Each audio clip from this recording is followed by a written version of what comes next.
Hello， 欢迎来到故事藏在地图里。你们滑手机的时候，是不是常常看到那种落雨松的照片？就是哇，那种整片红彤彤的，看起来根本就是韩剧场景，超级浪漫的，对不对？传说归传说啦，我跟你说，看完这支影片，你可能会对这个传说有点改观哦。我要先跟大家打个预防针哦。这支影片呢，它真的不是那种梦幻唯美的旅游记录 ，no， 它是一趟横跨了整2个礼拜，跑了4个县市，切过大翻车的落雨松生存实录。我会在这支影片给你分享，为什么我去台南会太早，去南投又太晚，然后最重要的，教你怎么避开我踩过的这些雷啊。对了，还有那只可以说是拯救了这整趟悲惨旅程的失控的鸭子。好，那故事是怎么开始的呢？就是为了追那个传说中的冬日童话嘛，我就展开了一趟自以为很聪明的旅程，结果，童话故事直接在我眼前破灭。OK， 故事的第一站，时间是在跨年那个周末。我想说，既然要冲，就要冲最有名的嘛，所以我选了全台湾最知名的落雨松圣地——台南的六甲金埔埤。当时我的想法真的超单纯的，就是要去就要去最指标性的地方，对吧？你想想看，那里每年都吸引那么多人去朝圣，网络上随便搜，哇，每一张都是那种火红到不行的梦幻场景。我就觉得，这种等级的景点，总不可能让我失望吧？不可能吧？结果呢，当我兴冲冲的把相机都架好，然后一抬头，各位，你们猜我看到了什么？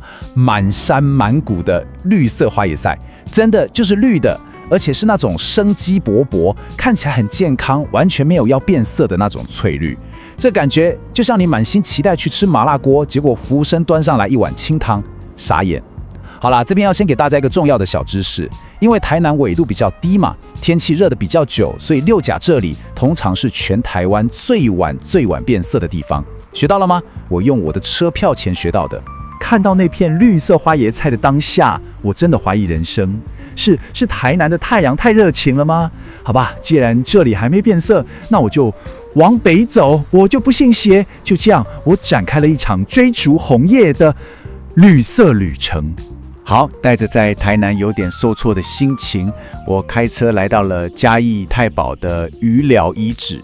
结果，它还是绿的。不过，这里虽然没有我想象中的红叶，但那个茂密的枝叶在头顶上交错，意外形成了一条很美的绿色隧道。走在里面，真的有那种宫崎骏电影《龙猫》里面那个隧道的感觉，很神秘，很安静，算是一个美丽的意外了。OK， 连续被2个景点绿色暴击，我跟你说，那个心情真的会让人开始怀疑人生。就在我真的快要放弃的时候，我决定，好，再赌一把，把第1周旅程的希望全部赌在下一个点，再往北走，去云林看看。各位，我看到了，我终于看到了，不是绿色，是真正的有层次感的橘黄色，耶！虽然说这个地方其实面积很迷你啦，但不得不说原主真的超聪明。他设计了那种高高低低的小山丘，还有弯弯曲曲的水池。你只要把相机放低一点，利用那个水面倒影，哇，拍起来就好像你人真的在一个超大的森林里面一样，超厉害的。带着这份小小的满足感，我来到第1周旅程的最后一站——陈林城乡味道森林馆。我看网络上说，这里有一个号称是台版兼六园的日式庭园造景，听起来就很赞，对吧？我就想说，去那边补拍一些美美的、有禅意的画面，为这趟旅程画下一个完美的句点。结果我真的万万没想到，这个看起来超宁静的庭园，根本就藏着一个超巨大的反转。我才刚进去，就有一只公鸡不知道在嗨什么，扯开它的嗓门在那边叫，瞬间把我的禅意整个炸得粉碎。然后我又看到2只小羊，不知道是怎样，一言不合就开打，用头去撞对方，根本就是迷你版的 WWE 摔跤赛。但整趟旅程的最高潮来了，当我正准备要拍一只很漂亮的鸳鸯的时候，旁边另外一只鸳鸯竟然就这样在我镜头前面直接解放了。对，你没听错，它大便了。那一瞬间，我心中所有唯美的滤镜碎得一地都是。好啦，虽然云林的动物们真的很抢戏、很有趣，但我回家整理照片的时候，心里还是觉得不甘心啦。你知道人心就是这样，得不到的永远在骚动。我还是想要看到那种整片都是完美红色的落羽松。于是隔了1个礼拜，我又出发了。没错，我又出发了。这时候呢，万恶的演算法就推播了一张网友在南投新美创意园区拍的美照给我。哇，那个照片里红到像火在烧一样。我心想，对耶，南投纬度比较高，天气比较冷，现在肯定红透了。于是我又在下个礼拜的平日，特地把所有事情排开，带着那种这次绝对万无一失的自信，还有嘿嘿平日去我一个人包场拍大片的优越感，千里迢迢杀到了南投。然后呢，当我兴奋地冲进去的那一刻，我的下巴真的差点掉到地上。各位，我跟你们说，如果你觉得在台南看到绿色花椰菜已经很让人失望了，那你绝对没有看过什么叫做绝望的枯枝。我眼前的落羽松，它不是红的，它是枯的，叶子全部掉光光，只剩下那种灰褐色的树枝，看起来你知道吗？很像那个哈利波特里面的魂偏柳，但是是被烧焦的版本，真的是欲哭无泪。所以你看，我这趟旅程从台南的去太早，嘉义的太绿，一路到南投的去太晚。虽然从拍照的角度来看是彻彻底底的大翻车，但是在经验值上，我跟你说，我可是点满了。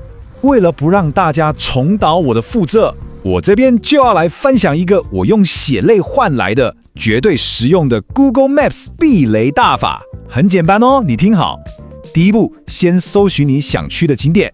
第二步，点开评论区。最关键的第三步来了，把那个排序方式从预设的最相关改成最新。